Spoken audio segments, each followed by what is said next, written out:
Primeira carta de Pedro, capítulo 5.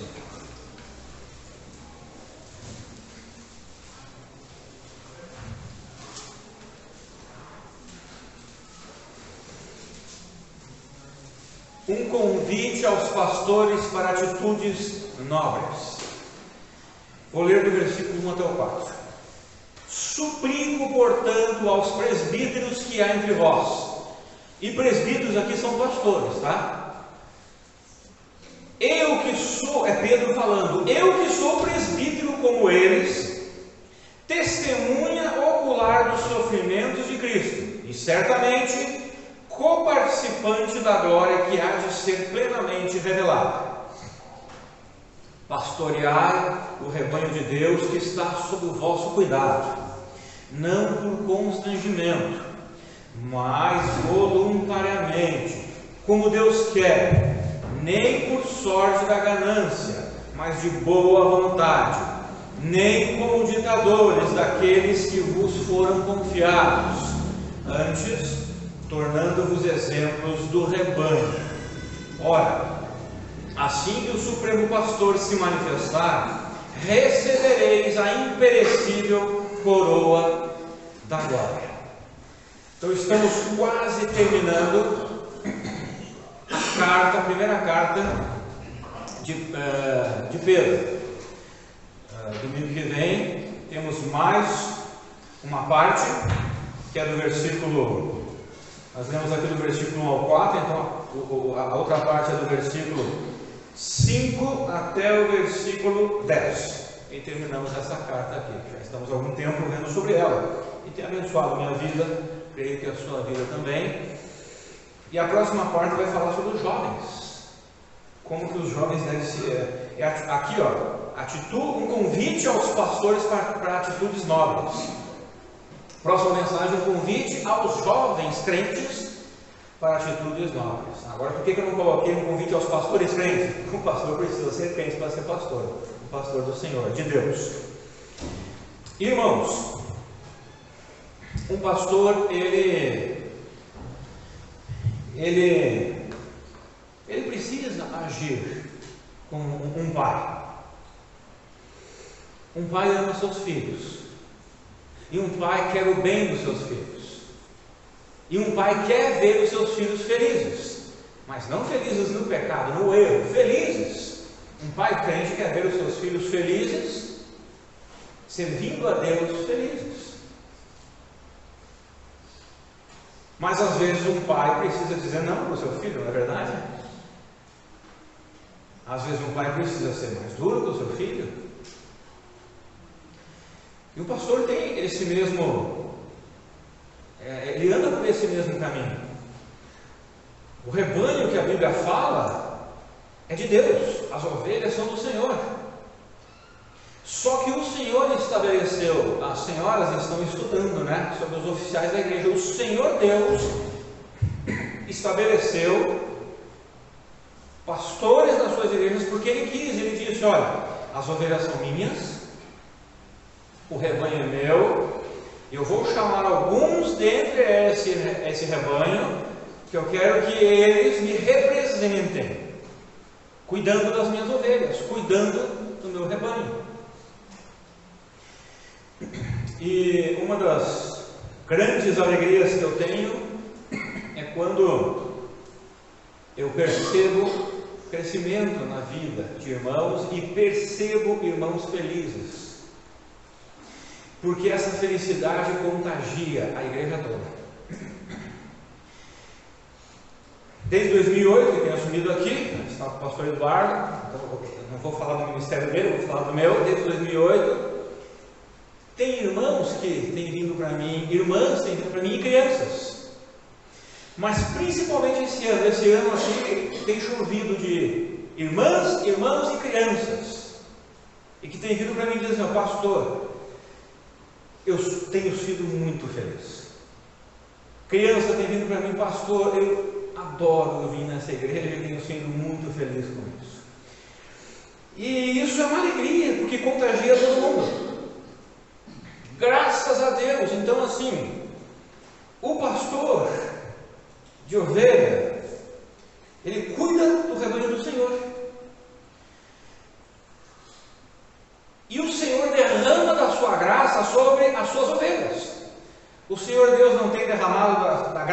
sobre a sua vida? Amém. A irmã Luciana estava compartilhando comigo hoje, né? E Deus tem derramado a sua graça sobre a vida dela. Tomei a liberdade de falar uma bênção disso, né? E eu, como o pastor dela, o pastor de vocês, eu não posso ser aquele pastor que vai amargar a graça de Deus na vida de vocês. Eu tenho que maximizar essa graça de Deus na vida de vocês e na minha vida. Não amargar, não diminuir, minimizar, mas aumentar, fazer que vocês explodam da graça de Deus e vocês passem isso para outras pessoas. E este ano aqui muitas pessoas têm vindo para mim e dizem: pastor, muito alegre, muito alegre, minha família está alegre, eu estou alegre, a criança tem vindo e eu estou alegre. E eu fico pensando, graças a Deus por isso, graças a Deus mesmo, porque é Ele que faz isso.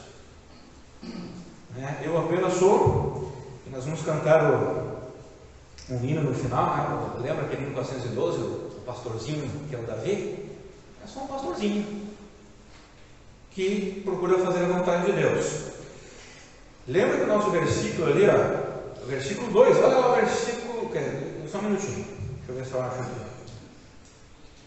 Aqui, versículo 2, olha de novo o versículo 2, olha o que Pedro, inspirado pelo Espírito Santo, fala aos pastores a quem ele escreve: pastoreai o rebanho de Deus que está sob o vosso cuidado. Olha o que ele diz: o rebanho de Deus que está sob o vosso cuidado, o rebanho de Deus que está sob o vosso cuidado. E ele continua: não por constrangimento, mas voluntariamente. Vou explicar isso. E essa frase aqui me chamou muita atenção. Como Deus quer.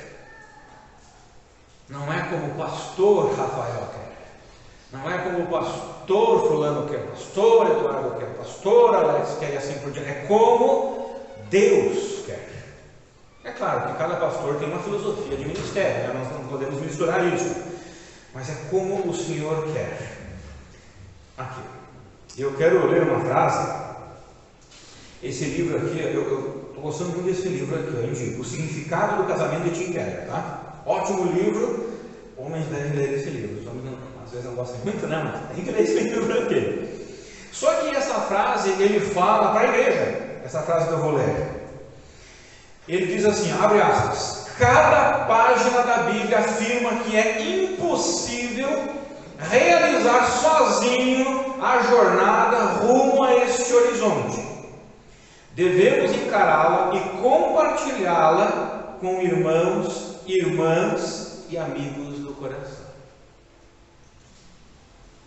E essa igreja tem sido isso na minha vida, na minha família, e tem sido uns com os outros. E que assim nós continuamos. Cada página da Bíblia afirma que é impossível realizar sozinho a jornada rumo a esse horizonte. Devemos encarar e compartilhar com irmãos, com irmãs e amigos do coração. E o Senhor Deus tem feito isso em nossa igreja. Tem dado irmãos e irmãs, tem dado amigos de coração, uns para com os outros. Isso é maravilhoso. Isso é a igreja, e a igreja então ela consegue focar naquilo que é correto, naquilo que é bom, naquilo que é como Deus quer. Não como eu quero, ou não como, mesmo você como membro, como você quer, mas é como eu e você, como Deus quer. Tempos de sofrimento e tempos de perseguição na igreja exigem uma liderança mais nova. Um líder até pode trocar de posto pela vontade de Deus, mas não deve abandoná-lo de forma aleatória nos tempos de adversidades. E Pedro está escrevendo essa carta aqui, conhecida como uma carta geral, universal. Ele escreve para várias igrejas e vários pastores. E olha o que ele fala ali, né? Suplico, portanto, aos presbíteros. Outra coisa, irmãos, não tem problema nenhum. Se quiser chamar alguém de presbítero, nós não chamamos assim. Porque é carinhoso a palavra pastor. Essa palavra, pastor, é uma maneira carinhosa que nós chamamos aquele que Deus tem colocado para cuidar do seu rebanho. Mas presbítero, bispo, ancião, são todas palavras intercambiáveis na Bíblia e corretas de serem faladas e bíblicas. Então assim, não vou falar essas palavras porque vou me identificar com tal. Não, você vai se identificar com a Bíblia. É com a Bíblia que você tem que se identificar. Tá? Mas nós chamamos de pastores. E ele diz ali, suplico aos presbíteros que há entre vocês. O que ele está dizendo? Que tinham muitos pastores entre as igrejas. Eu que também sou um pastor, como eles. E é interessante por que Pedro se identifica como um pastor. Porque Pedro está escrevendo para a igreja, estavam sofrendo perseguição, estavam sofrendo perseguição e outras questões. E Pedro escreve para essa igreja e para os pastores daquelas igrejas, porque eles estavam sofrendo junto com o seu rebanho. O seu rebanho, entre aspas, é claro. O rebanho de Deus, eles estavam sofrendo junto com sua congregação as perseguições que estavam acontecendo naquele tempo. Então, o apóstolo Pedro era apóstolo. Mas aqui ele diz: eu também sou presbítero, eu também sou um pastorzinho como vocês. Ou seja, Pedro estava se identificando com eles. Pedro estava dizendo: eu sou apóstolo sim, mas eu também sou um pastor como vocês. E eu também tenho sofrido como vocês, então vamos juntos sofrer e continuar pastoreando. Tempos difíceis, tempos de perseguição, tempos de sofrimento na igreja exige uma liderança mais nobre, que não abandone o rebanho. Um líder pode até trocar de posto, mas não deve jamais abandoná-lo. Então esta é uma carta de sofrimento, onde Pedro procura encorajar a igreja a permanecer firme na fé. E terminando essa carta, Pedro lembra dos pastores e dos jovens também. Anteriormente, Pedro tratou dos servos crentes. Se você ler os capítulos 4 e 3, ele trata dos servos crentes, ele trata das esposas crentes, dos seus respectivos maridos crentes e não crentes. Ele também fala de uns irmãos com seu relacionamento uns para com os outros. Ele fala dos cidadãos crentes para com os deveres às autoridades da sua pátria. Pedro trata tudo isso nos capítulos anteriores. Mas agora Pedro se dirige aos pastores e aos jovens crentes de como eles devem agir em tempos de sofrimento e dificuldade. Só que para esses dois grupos Pedro faz um apelo diferente. Ali no início do verso 1 temos a palavra rogo ou suplico, se dirigindo aos pastores. E no verso 5 temos a palavra rogo igualmente, ou do mesmo modo, se referindo aos jovens. Vocês podem perceber ali, da mesma forma que eu falei com os pastores, agora jovens, eu quero falar para vocês também. Eu quero rogar para vocês também, eu quero suplicar para vocês também andarem em conformidade com o que eu vou dizer. E os jovens vão saber só semana que vem, tá bom? Só o próximo domingo. Então a primeira palavra tem a ver com implorar. Também convidar, encorajar. A segunda palavra significa mais da mesma forma, ou de maneira semelhante. Na minha tradução aqui, na atualizada, o versículo 1 é rogo, o versículo 5 é rogo também. E aqui na King James, o versículo 1 é suplico, e o versículo 5 não tem o que não está aqui. Mas não é suplico. Não existe no versículo 5 a palavra lá no original para suplico. Só existe a palavra da mesma forma. Então por que no português aqui, pelo menos na atualizada, foi colocado rogo também? Foi colocado rogo igualmente aos jovens. Por quê? Quando Pedro disse: olha, pastores, eu suplico a vocês que... né? E quando ele chega no versículo 5, ele diz: da mesma forma, vocês jovens, da mesma forma o quê? Da mesma forma, eu rogo a vocês também, que vocês andem dessa forma. Então não tem nenhum problema aqui, tá? Uma tradução, está tudo correto, está tudo certo.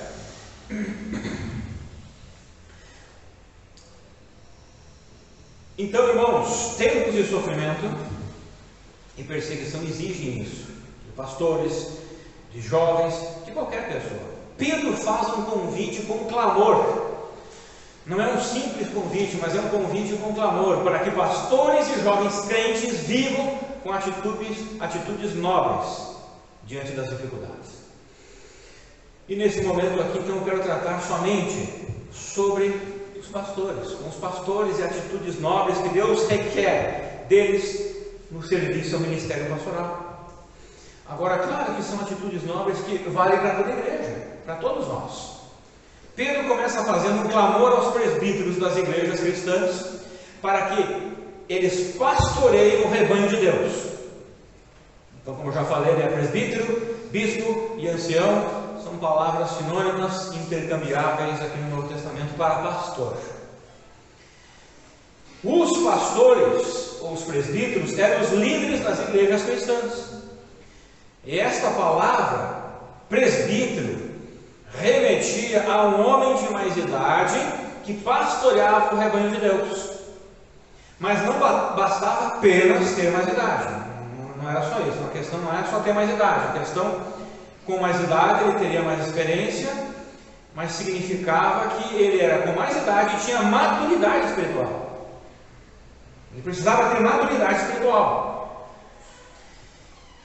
Em nosso meio, conhecemos os líderes da igreja pelo carinhoso nome de pastores. Esse nome é carinhoso porque os pastores são identificados como amigos, como conselheiros, como guias, como administradores, como protetores, como alimentadores e como mestres e etc. E tanto as palavras que são usadas para pastores no Novo Testamento, o Novo Testamento ele abrange mais, falando sobre administradores, governantes, né?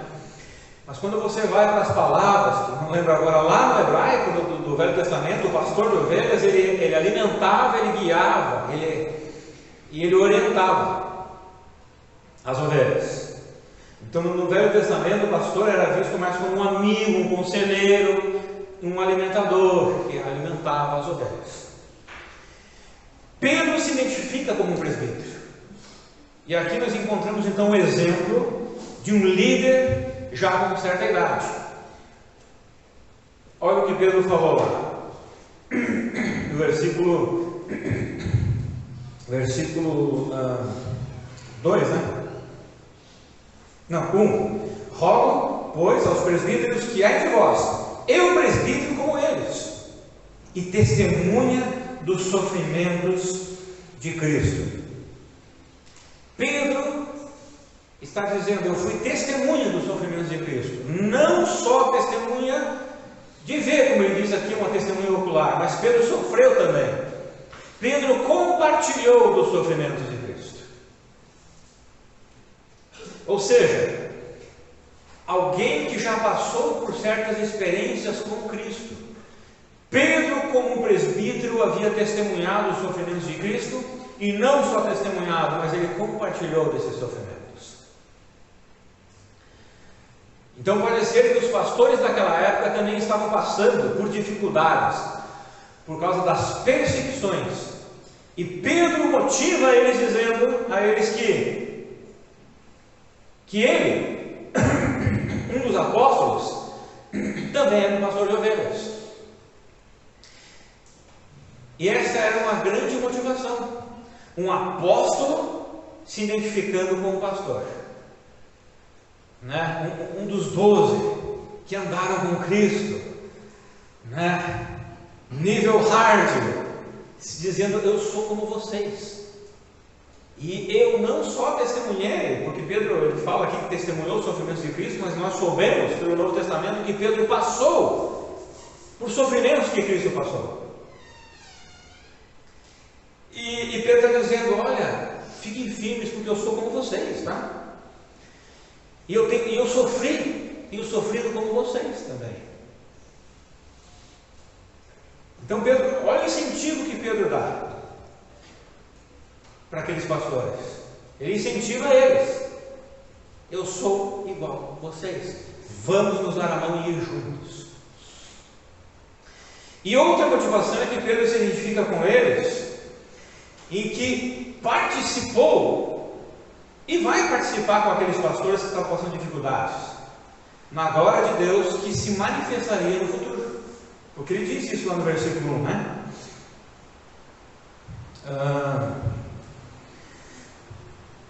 Ele diz assim, suplico aos pastores que há entre vocês, eu também sou pastor, e sou testemunha dos sofrimentos de Cristo, e ainda coparticipante da glória que há de ser revelada. Coparticipante com quem? Ele é coparticipante da glória que há de ser revelada, ou seja, a volta de Cristo, juntamente com aqueles pastores. Então Pedro está dizendo, eu estou com vocês, eu estou junto, mas eu sou coparticipante de vocês no dia que Cristo se revelar. Ele se revelar a vocês e a mim, nós juntos.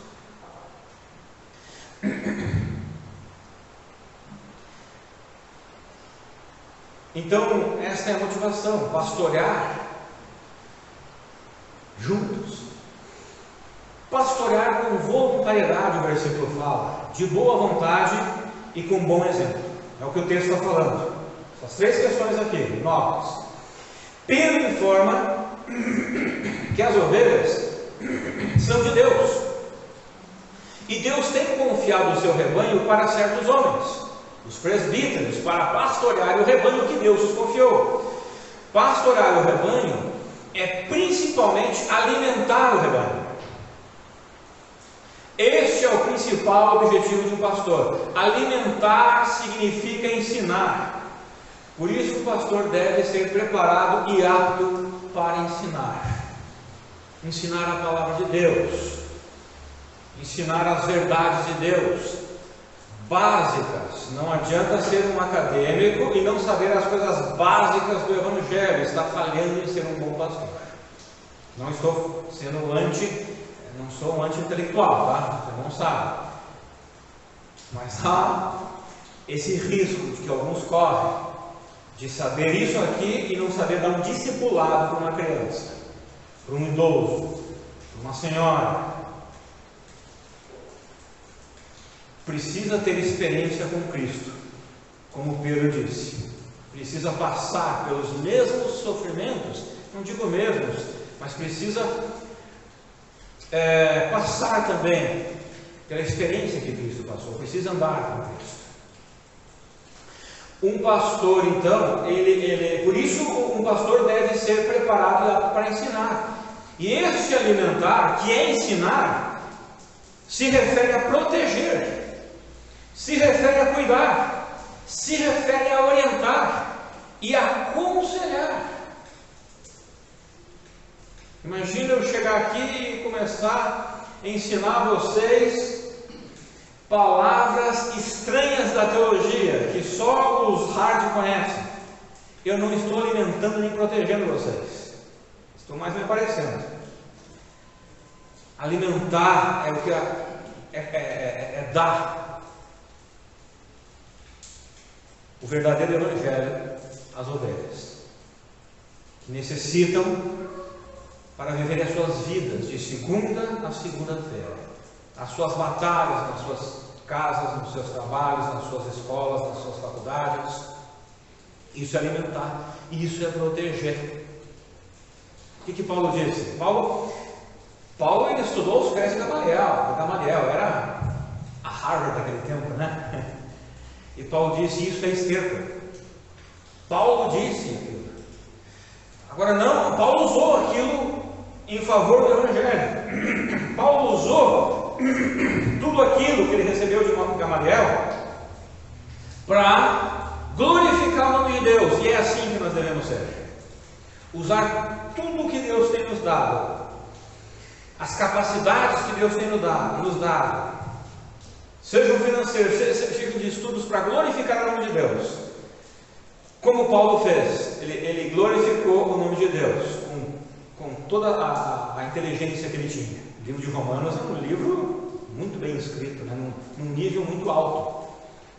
E quando você lê Romanos, você não vê Paulo se glorificando, sendo o bambambam, o nome do cara no mundo, do teólogo no mundo. Não, ele diz, isso é esterco.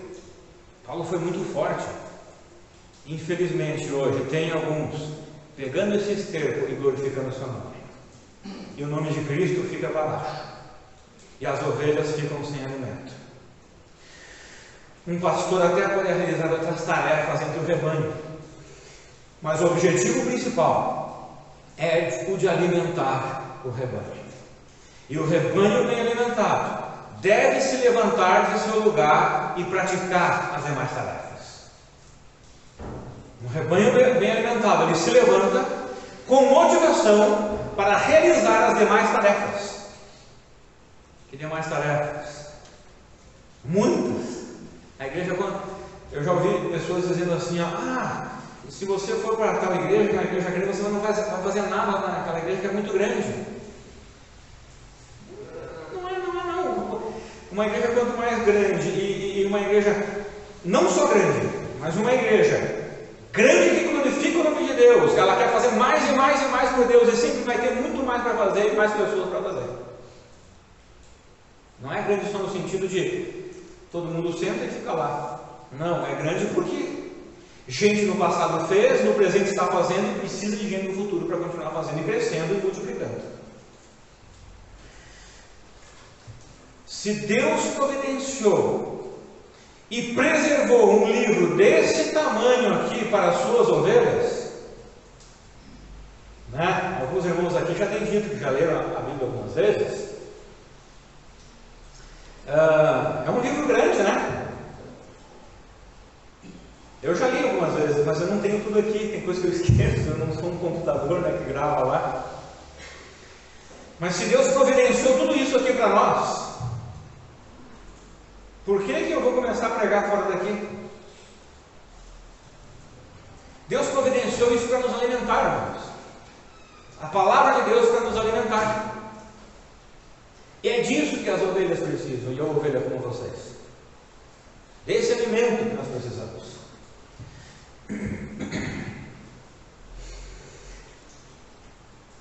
Isso quer dizer que o ensino é algo importante. A palavra de Deus é o pasto verdejante que alimenta bem as ovelhas.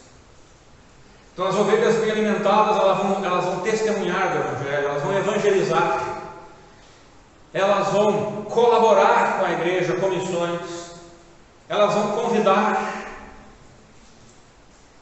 E eu tenho visto a nossa igreja andar para esse caminho, feito essas coisas, dado bom testemunho, convidado, e continue assim, dessa forma. Isso é maravilhoso.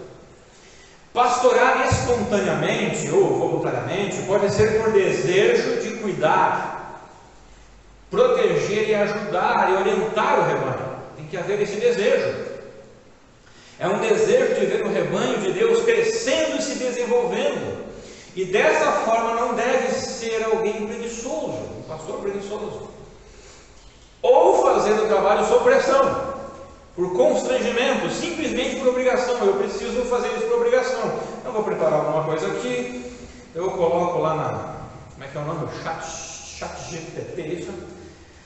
Uma mensagem sobre, sei lá, cita aí, Caio, alguma coisa aí, sobre depressão. Tchum, vem a mensagem, e nem diz que veio do chat GPT, né? Então assim, não, o pastor ele precisa durante a semana lembrar das suas ovelhas, irmãos. Desde quando, 2008, eu assumi aqui a igreja, eu peguei a lista de membros, e aqueles que não são membros também estão nessa lista, e tem a lista lá no mural, eu passo a lista para quem quer. E todos os dias eu pego 10 nomes dos membros e não membros dessa igreja e oro por vocês. E daí a gente pensa sobre as ovelhas de Deus, o rebanho de Deus. e pede a Deus, me oriente. Então, há algum tempo, ano passado, Deus orientou. Eu nessa carta de 1 Pedro, estou terminando. A próxima já estou pensando aí. Para alimentar o teu povo, Senhor Deus. Então, não dá para ser somente por obrigação. Precisa haver entusiasmo. Nem sempre o pastor está entusiasmado. É verdade ou não, pastor Eduardo? Às vezes, nem sempre, né? Nem sempre o pastor está esperançoso, né? O pastor também, às vezes, fica triste. É igual vocês. Igualzinho, não muda, tá? A única diferença é que Deus chamou para ser pastor, outros não, para outras coisas, mas é igual ao resto. Mas um pastor precisa motivar as ovelhas, ser entusiasmados e dar esperança. Quando um pastor sem esperança vai dar? Que esperança? Não pode ser algo penoso, um trabalho que vai se levando, se arrastando, empurrando com a barriga, como é o ditado popular. Precisa enfrentar as batalhas do dia a dia e as batalhas do ministério com ousadia, com coragem, com confiança e com honestidade. Wayne House escreveu o seguinte, abre aspas, os líderes eclesiásticos têm de fazer tudo o que estiver a seu alcance para cuidar de suas ovelhas e assegurar que elas vivam de acordo com a palavra de Deus e fecha aspas. A posição pastoral automaticamente traz honra ao pastor. É uma posição que traz essa honra, automática. E além dessa honra, já na igreja primitiva, os pastores recebiam financeiramente pelos serviços ministeriais.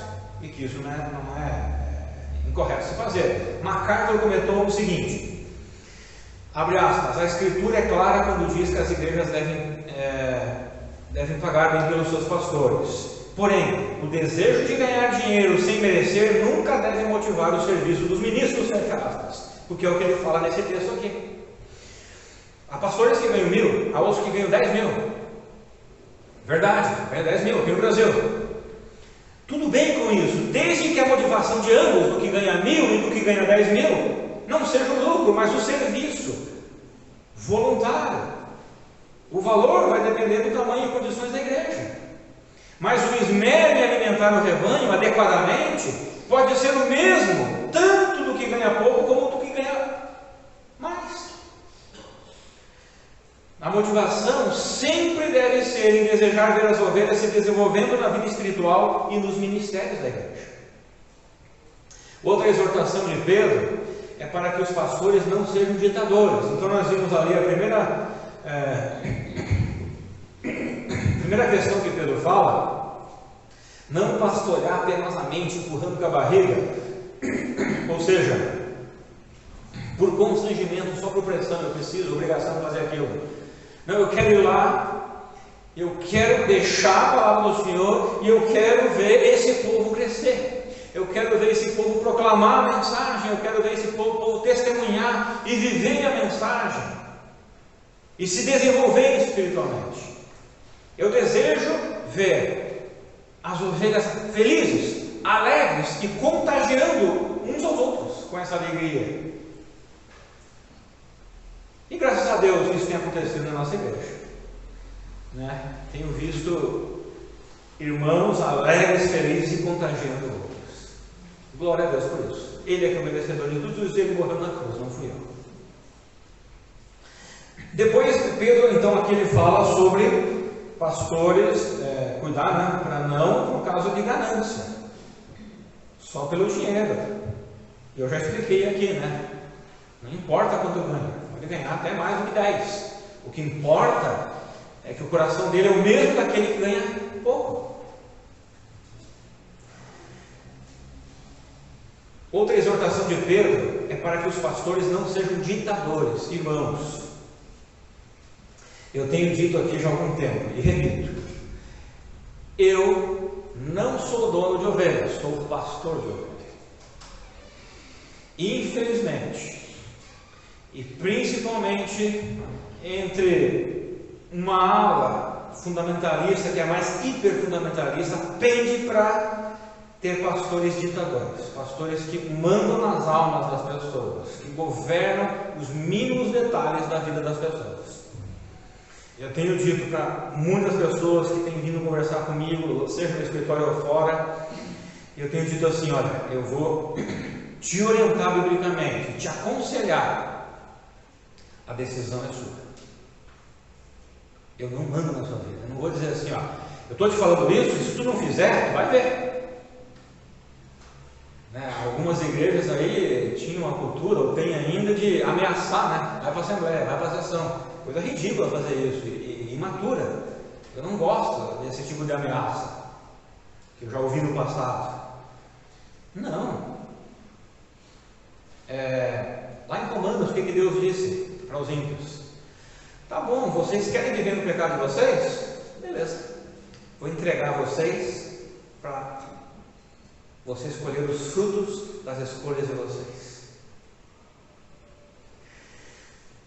Tempo atrás, 2 anos atrás, aconselhei um homem que estava vindo aqui na igreja. Falei sobre ele, para ele, sobre questões de remédio, questões de ele não tinha entrado nisso ainda. Naquela época eu falei sobre depressão, questões de remédio, ó, aqui. Saiu. E tempos atrás ele veio conversar comigo. Ele está escravizado pelos remédios, pagando dinheiro absurdo para os psiquiatras. Eu disse para ele: lembra que eu falei? Lembro, pastor. Agora é difícil, agora você está escravo disso. Agora é mais difícil, lá era mais fácil, agora está mais difícil. Então, assim, a decisão é nossa.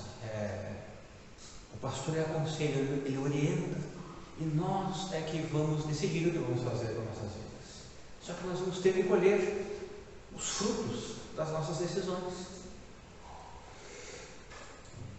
Então o pastor, ele orienta e aconselha biblicamente, mas a decisão final será da ovelha. Infelizmente, há pastores ditadores que desejam e até chegam a governar os mínimos detalhes da vida de suas ovelhas. Muitos pastores se intrometem em assuntos alheios, assuntos que não foram chamados, assuntos que não lhes diz respeito. Alguns chegam ao absurdo de chamar a responsabilidade para eles de escolher certas questões da vida de suas ovelhas, e se elas não fizerem, são vistas como rebeldes. E que são questões que nem são com relação a pecado ou não pecado, a pecado ou não pecado, são coisas, pastor, que cor que eu tenho que pintar minha casa? Já pensou, irmão Luciano? Pastor, que cor que eu tenho que pintar? Pastor, irmãos, uma pinta de rosa. Não, minha esposa não quer. Não pintar de rosa já é rebelde. Não, pinta da cor que ele quer, de preto, de rosa, de marrom, sei lá. Agora, uma questão de pecado, eu preciso orientar biblicamente. Olha, é assim. E se for para esse lado, há consequências até com relação à igreja, por ser membro da igreja.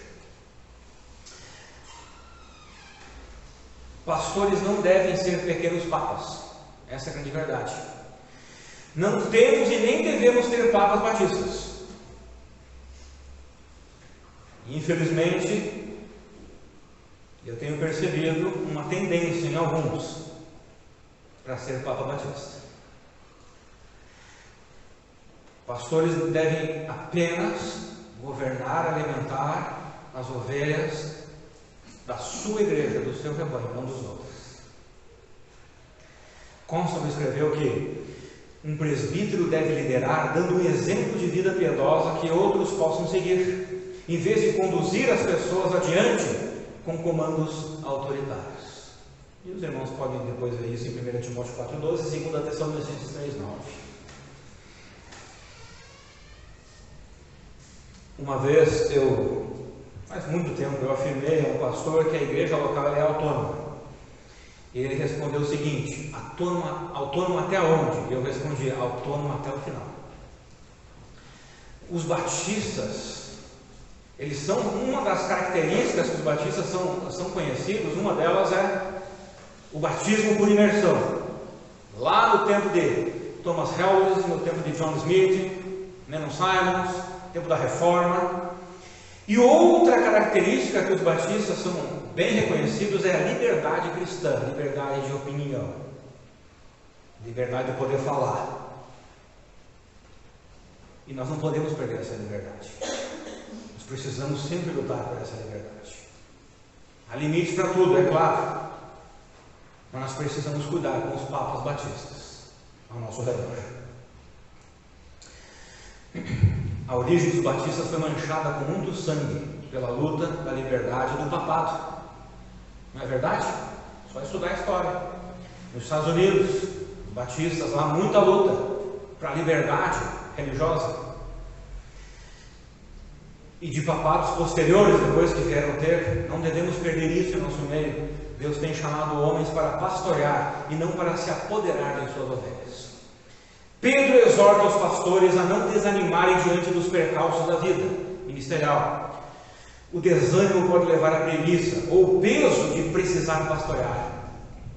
Também pode levar à motivação financeira acima da motivação de serviço, por ter perdido as esperanças em não ver o rebanho se desenvolvendo. O desânimo ministerial pode levar pastores a uma ditadura injusta sobre as ovelhas. Mas o que mais pode levar pastores a caírem nesses 3 erros, sem ser as dificuldades do ministério, é a perda do objetivo de desejar servir, mas de ser servido, de ser engrandecido. A grande verdade é que temos uma escassez de pastores, tanto em números quanto aqueles que querem verdadeiramente alimentar o povo com a palavra de Deus. Não por causa do dinheiro, não por constrangimento, e nem porque querem mandar nas ovelhas, apoderar delas. Eu já ouvi recentemente de pessoas dizendo: olha, até tem uma igreja perto de mim, mas eu não vou lá porque eles não alimentam mais. É só show. E fala um monte de coisas do coach, né? O coach, né? E não me alimentam com a Bíblia, então eu não vou. Eu vou procurar uma que seja mais longe, então. Não há palavras verdadeiras e honestas do Evangelho, muitas vezes. Não há ensino da salvação.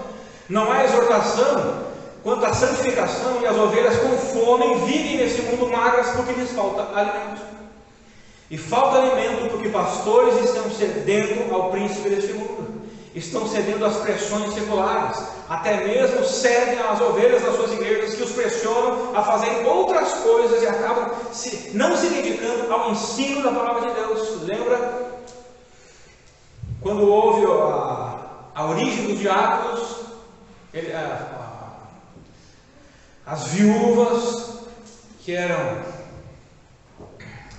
israelitas, só que com a cultura helênica, né, a cultura grega, vieram reclamar aos apóstolos: olha, nós não estamos sendo bem distribuídas, né, na alimentação, mas está faltando para nós. E o que os apóstolos responderam? Escolha entre vocês homens com tais características, porque nós, apóstolos, pastores, precisamos se dedicar a 2 coisas. O que ele falou? Oração e palavra. Oração e palavra. Então o pastor precisa se dedicar ao ensino da palavra, a aprender a palavra, a se aprofundar na palavra de Deus e oração. Essas 2 coisas, o resto da igreja precisa se levantar e fazer. Graças a Deus, ainda há pastores que desejam o bem de suas ovelhas. Com conselhos bíblicos, eles desejam ver elas crescendo e se desenvolvendo. Ainda há pastores que amam as suas congregações e querem o bem delas. Ainda há pastores que fazem sacrifícios pela sua igreja porque detestam a divisão. São tolerantes, aprendem a serem flexíveis e pacientes para que não haja uma divisão deliberada. Há pastores que se submetem a certas humilhações para não verem as suas igrejas se dividindo. Há pastores que têm sido pacientes. Estava conversando hoje com a irmã Luciana. Eu já ouvi falar de pastores que ele quer que todo mundo venha perfeito na igreja. Eu não sou perfeito. Eu tenho falhas. Eu estou falando tudo isso aqui, mas eu tenho falhas em várias áreas aqui, né, que eu preciso sempre vigiar e crescer. Né? Tem vezes que eu estou triste, tem vezes que eu estou bravo, né? Tem vezes que eu estou desanimado, tem vezes que E assim vai. Então, pastores que esperam perfeição nunca vão ter um rebanho. Como você espera a perfeição de uma pessoa que vem lá de fora, anos, debaixo do pecado? A pessoa vem, conhece Cristo, aceita Cristo, faz o discipulado e agora não. Agora vamos esperar mais ou menos 50 anos. Quando você estiver aqui nesse nível, aqui no Nirvana, aí você vai se tornar membro da igreja. Né? Mateus 12:25. Entretanto, Jesus compreendia os pensamentos deles e lhes afirmou: todo reino dividido contra si mesmo será arruinado, e toda cidade ou casa dividida contra si mesma não resistirá.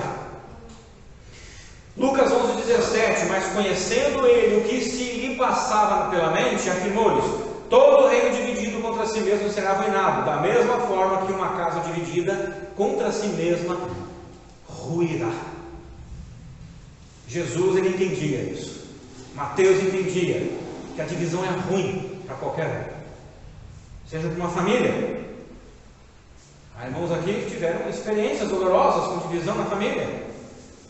Na igreja é ruim, no movimento mesmo é ruim, não é bom. De forma deliberada, de qualquer jeito. Jesus conhecia Judas Iscariotes, sim ou não? E ele pastoreou Judas Iscariotes. E ele jantou, ele ceou com Judas Iscariotes. E ele disse: o que tem para fazer, vai e faz. E nós muitas vezes, ou pastores, querem que as pessoas já venham perfeitas, né? Já quase no céu. E Jesus aceitou Judas Iscariotes lá. Tinha um propósito para isso, é claro. Infelizmente há pastores briguentos, há pastores hostis, que gostam de ver o circo pegar fogo, e ainda colocam mais brasa. E às vezes pastores bons, pastores que querem proteger a sua igreja, precisam muitas vezes proteger a sua igreja desses pastores hostis e briguentos, que querem ver o circo pegar fogo. Muitos sempre estão prontos para dividir a qualquer custo, por motivos supérfluos, e pior, por motivos pessoais às vezes. São pastores que perderam a intimidade com Jesus, de que Pedro fala no versículo 1, de participar dos sofrimentos de Cristo. Quando você participa dos sofrimentos de Cristo, você não tem muito tempo para ficar brigando por questões supérfluas. Wiersbe escreveu o seguinte, abre aspas: se tenho algum conselho para os pastores de Deus hoje, é esse: cultive um relacionamento crescente com Jesus Cristo e compartilhem o que Ele lhes dá com o seu povo. Desta forma você crescerá e eles crescerão com você. Então assim, irmãos, eu estou crescendo, estou vendo vocês crescerem, então nós estamos crescendo juntos. Maravilha. Atos 20:28. Concluindo, tende cuidado de vós mesmos e de todo o rebanho sobre o qual o Espírito Santo vos estabeleceu como episcopos. Então pode falar episcopo, tá? Não tem problema. Não me chame de episcopo, eu sou pastor, tá bom. Mas se você quiser chamar de episcopo, eu não vou entender que você está me dizendo que eu sou da igreja episcopal, porque eu não sou e nem concordo com as doutrinas dele, tá? Se você me chamar de episcopo, eu vou entender que você está dizendo que eu sou um episcopo bíblico, um presbítero bíblico, né? Um bispo bíblico. Tranquilo, não sou um bispo da igreja católica. Muito bem. E ele continua: como episcopos para pastoreardes a igreja de Deus, que ele comprou com o seu sangue. Versículo 4 termina aqui, né? Ora, assim que o Supremo Pastor se manifestar, recebereis a imperecível coroa da glória. E agora a parte do versículo 2 novamente: pastoreai o rebanho de Deus que está sob o vosso cuidado, não com constrangimento, mas voluntariamente, como Deus quer. Vale a pena o sacrifício de pastorear conforme Deus quer. Ao final, pastores receberão a coroa da glória eterna. Não só pastores, tá? Vocês também. Mas eu não sou pastor, não tem problema. Aquilo que Deus chamou para você fazer, se você fizer com fidelidade, você vai receber a mesma coisa que eu. Igual. Não vamos chegar lá no céu e eu vou estar aqui e você está ali. Não, estamos no mesmo lugar. Mesmo pastores, como Deus quer, são falhos. Mesmo pastor, como Deus quer, são fracos. Às vezes fraquejam, às vezes choram, às vezes desanimam, às vezes pensam coisas desagradáveis, às vezes se enfurecem. Mesmo assim são homens imperfeitos, chamados por um sumo pastor perfeito para pastorear o seu rebanho. Isso é incrível, maravilhoso, um milagre. Como pode Deus chamar um homem como eu para pastorear o seu rebanho? É um milagre. Para pastorear o seu rebanho conforme a sua santa vontade. Então, o que eu digo a vocês é: ajude-os, apoie-os, ore por eles, demonstre amor, carinho, respeito por eles, pelo nome de Cristo. Eles têm feito isso com a sua vida também, como disse o Irving. Abre aspas. O pastor não é um conferencista religioso que repassa semanalmente informações sobre a Bíblia. Ele é um pastor que conhece o seu povo e procura ajudá-lo por meio da palavra. Fecha aspas.